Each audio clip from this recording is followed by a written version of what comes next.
Le camembert, le roquefort et le brie sont-ils en danger?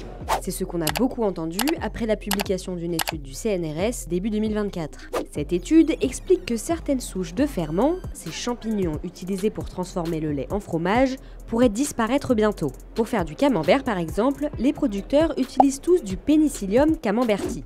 C'est ce qui donne au fromage sa croûte blanche et son goût de champignon, apprécié des consommateurs. Problème selon le CNRS, cette souche, trop utilisée, s'épuise et devient infertile. Même principe pour le roquefort ou le brie.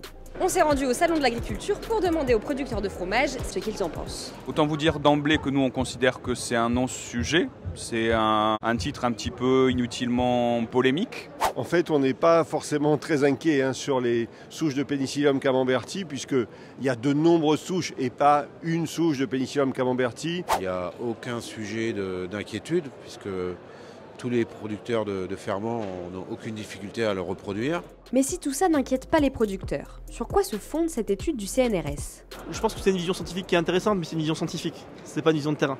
C'est un travail qui a été fait notamment pour regarder l'évolution des microbes dans le temps.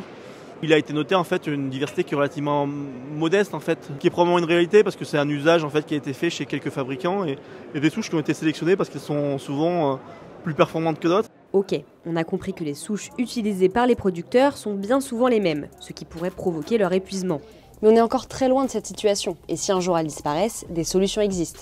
Il y a une vraie vocation en fait à la fois des laboratoires INRAE mais aussi universitaires à essayer de garder cette biodiversité.